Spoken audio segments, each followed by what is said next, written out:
तो दोस्तों 12 ज्योतिर्लिंगों के इस सफर पे जब मैं मध्य प्रदेश आया, मैंने 2 ज्योतिर्लिंग कवर करे, एक महाकालेश्वर और एक ओमकारेश्वर। उसके बाद मध्य प्रदेश में एक ऐसी जगह है जो 325 BC पुरानी है, जिसे 1818 में कैप्टन मार्क टेलर ने डिस्कवर किया था, और वो जगह हमारे 200 के नोट के पीछे साफ साफ दिखाई जाती है। इसे कहते हैं सांची स्तूप। अब ये 200 के नोट के पीछे ही क्यों रखा गया? क्योंकि 1818 में इसे डिस्कवर किया और 2018 में अपनी करेंसी प्रिंट हो रही थी, तो 200 साल का डिफरेंस था, जिस वजह से 200 के नोट के पीछे आपको ये स्तूप देखने को मिलता है। तो आइए चलते हैं स्तूप के अंदर और देखते हैं भगवान बौद्ध की यहाँ अस्थियाँ भी है, तो देखते हैं कि हमें वो देखने को मिलती है या नहीं। लेकिन इस स्तूप के बारे में आज आप बहुत कुछ जानने वाले हो।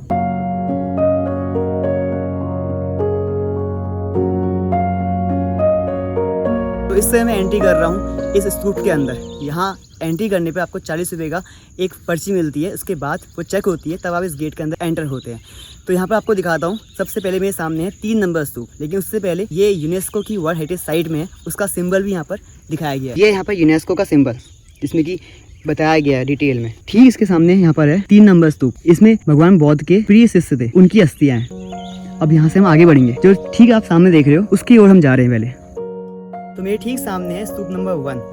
ये अशोक ने बनाया था और इसके अंदर भगवान बौद्ध की अस्थियां हैं। तो अभी हम 1 नंबर स्तूप की और नज़दीक आ चुके हैं, और जो ये डिज़ाइन आप गेट पे देख रहे हो, ये ईसा से 100 साल पहले दिया गया था। और जैसे जैसे यहाँ दिन बढ़ रहा है, टूरिस्ट और बढ़ते जा रहे हैं। देखिए उधर भी बहुत सारे टूरिस्ट है, यहाँ पर भी टूरिस्ट आए हैं, और ये एरिया है जहाँ पर गाइड बैठते हैं। तो जितने भी गाइड है, आपको गाइड अगर लेना है तो यहाँ से आपको मिल जाएंगे। जितने ये छोटे बड़े स्तूप है, ये सब साधु सन्यासियों के स्तूप है।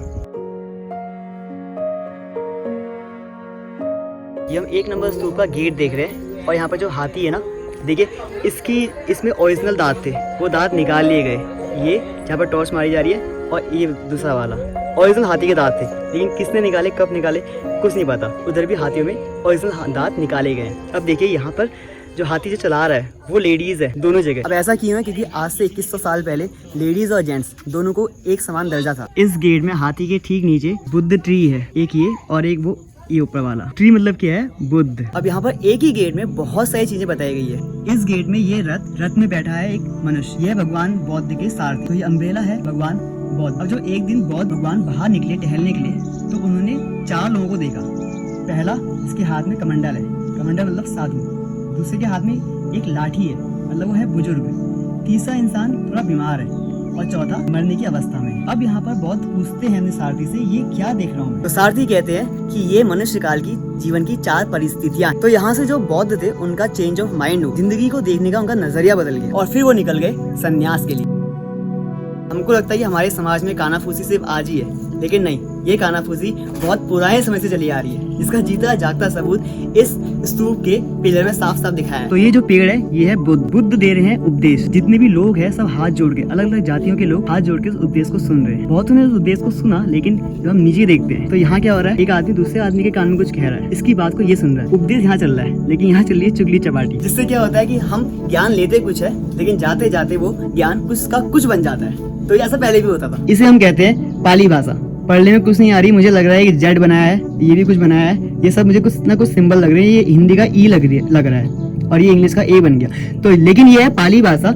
उस समय आज से 2000 साल पहले जिसने दान दिया ये बनाने का, ये स्तंभ बनाने का, उन सभी के यहाँ पर नाम लिख दिए गए हैं पाली भाषा में। और ये सिर्फ एक जगह ही लिखा है, जैसे इधर भी है, यहाँ पर कुछ और नाम लिखा हुआ है, जिसने इस स्तंभ को बनाने का दान दिया, उनका नाम लिखा हुआ है। अब यहाँ से आगे बढ़ते हैं। यहाँ पर सामने एक मूर्ति है, जो कि आज से 1500 साल पुरानी है। इसे किसने तोड़ा, कब तोड़ा, कुछ नहीं पता। ये जो मूर्ति है 1500 साल पुरानी, उस समय चलता था गुप्त काल, तो उस समय पुरानी मूर्ति आज भी हम देख पा रहे हैं। तो पुरानी चीज़ों को जानने में बहुत अच्छा लग रहा है यहाँ, और आगे बहुत इंटरेस्टिंग चीज़ें और निकलने वाली है, देखते हैं आगे। आज से 2200 साल पुराना पत्थर है, इस पत्थर पर हम चल रहे हैं। इतना प्राचीन पत्थर है ये। अब देखो उधर टूरिस्ट आ चुके हैं, और उधर गाइड उनको बता रहे हैं कि क्या क्या यहाँ की हर एक डिटेल बता रहे हैं, और साथ में मेरे गाइड चल रहे हैं, इसकी वजह से मुझे ये सब इन्फॉर्मेशन इनके द्वारा मिल रही है। यहाँ पर भी एक गेट है बाहर निकलने का, इसके ठीक सामने एक मूर्ति है। अब देखो इसमें क्या है कि ये जो मूर्ति का सिर है यहाँ पे गायब था, लेकिन आर्कियोलॉजिकल सर्वे ऑफ इंडिया को ये सिर मिल गया, तो उन्होंने इस सिर को यहाँ पर लगा दिया। बाकी हर मूर्ति खंडित है यहाँ पर।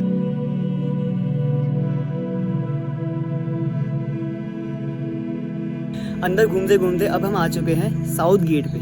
जैसे वहाँ उस गेट पे हाथी थे जिसे चला रहे थे जेंट्स और लेडीज़, इस गेट पे अशोका के 4 शेर है। वो शेर दिखाते हैं अशोका की पावर। तो अपने इंडिया में 84 अशोक पिलर है, जिसमें से एक अशोक पिलर यहाँ सांची में है। वो अशोक पिलर टूट गया तो जो उसका हेड है जिसमें शेर है वो अंदर संग्रहालय में रखा गया है। लेकिन जो 42 फीट का जो पिलर था आधा टूट के साइड में रखा है, वो दिखाता हूँ मैं आपको पहले कि कैसा वो पिलर था और टूट के कहाँ पे रखा है। ये इस स्तूप के ठीक सामने ये था 42 फीट का अशोक पिलर, जो कि यहाँ से खंडित कर दिया गया। जो उसका टॉप है ऐसी सिर वाला, वो अंदर संग्रहालय में है, लेकिन जो ये टूटा हुआ है वो यहाँ पर रखा हुआ है।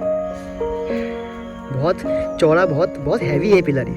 तो सोचो जब ये तोड़ा गया होगा, किसने तोड़ा, कब तोड़ा, कुछ आइडिया नहीं है, लेकिन तोड़ के यहाँ रखा हुआ है। इतना बड़ा ये पिलर था और ये पूरा पिलर 1 पीस था। ऐसा नहीं कि इसको काट काट के बनाया गया, सिंगल पीस पिलर जो कि 42 फीट का था। तो जो ये पिलर है ये उस टाइम पे सैंडस्टोन का बनाया हुआ है, रेतीला है।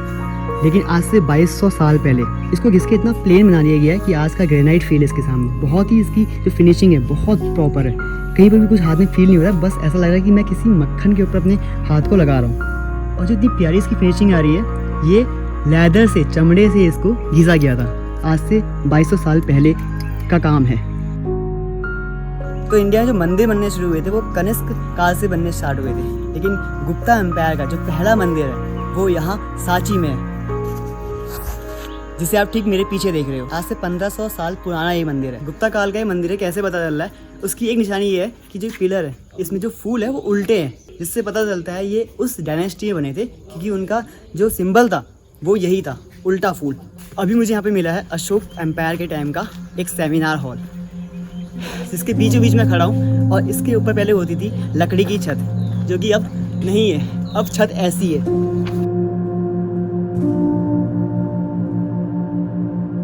अब जो ये गेट है इस पे प्रतिबिंब बने हुए हैं इंसानों के, पेट भी निकला है उनका।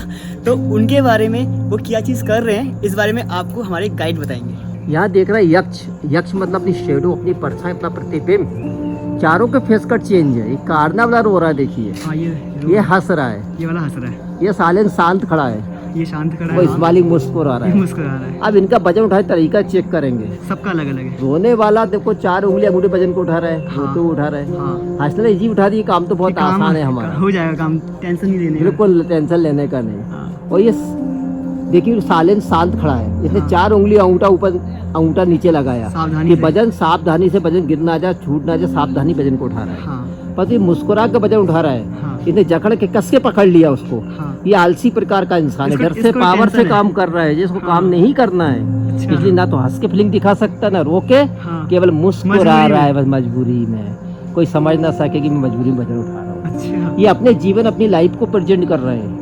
बुद्ध ने बताया हर इंसान का, फैमिली का, परिवार का वजन भार बराबर है। कैसे उठाना, कैसे चलाना, ये अपन पर निर्भर करता है। अपन इसको यक्ष कहते हैं। चाइना ले गया सांची से और रिटर्न किया इंडिया के मार्केट में हैप्पी मैन और लाफिंग बुद्धा बनाकर। ये 10 rupees laughing Buddha, laughing Buddha 10 rupees के आइटम को 100 बेचते मार्केट में, कहते यही है वो। मनी आता, कुछ नहीं आता आइटम अपना, माइंड चाइना का। हाँ। मनी चाइना कमाता है। ये है लाफिंग, देख लीजिए लाफिंग बुद्धा। इस स्तूप के सामने बहुत बड़ा पेड़ है, जिसके नीचे बहुत अच्छी छाया हो रही है और ये बहुत ही प्यारा यहाँ का लॉन है। अब देखो ये जो घड़ी घास है, इसके ठीक सामने उधर एक टेंपल दिख रहा है, वो वाला, ये पेड़ से थोड़ा छुप रहा है। वो श्रीलंका चलाती है, वहाँ की एक ट्रस्ट है जो इस टेंपल को चलाती है। वहाँ बुद्ध की मूर्ति रखी गई है संग्रहालय में, और उसी के ठीक सामने वो ब्रांच है उस पेड़ की, जिस पेड़ के नीचे भगवान बौद्ध ने ज्ञान लिया था। वो पेड़ नहीं है, उस पेड़ का एक ब्रांच है। जो मेन ट्री था उसके ब्रांचेस अलग अलग जगह लगाए गए। ऐसा नहीं है कि ये सब कहीं बातें हैं, ये इन सब बातों का प्रॉपर एक रिकॉर्ड है, जिससे ये पता चलता है कि ये सारे एविडेंस वैलिड है। ये है केंद्र, यहाँ पढ़ाई लिखाई होती थी। तो प्रॉपर यहाँ पे रूम बने थे जिसमें लोग पढ़ते थे, रहते थे। और यहीं से अशोक का बेटा और बेटी बौद्ध धर्म के प्रचार के लिए यहाँ से वो श्रीलंका गए थे। और उसके ठीक सामने एक तालाब है, और ये देखो कितनी प्रॉपर हरियाली यहाँ पर, हर जगह पेड़ ही पेड़ है। इधर भी पेड़ है, जंगल जैसा एरिया है। और उधर मध्य प्रदेश में सांची के आपको पहाड़ दिख सकते हैं। यहाँ के पहाड़ ज़्यादा हाइट के नहीं होते, बहुत छोटी हाइट के दिख रहे हैं। तो ये आप देख रहे हो उनकी पढ़ने लिखने का केंद्र।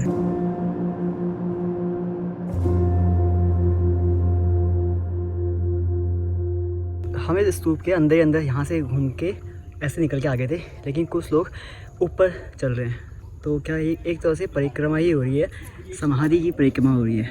तो दोस्तों ये धूप बहुत तेज़ हो रही है और सांची स्तूपा की इस वीडियो में इतना ही।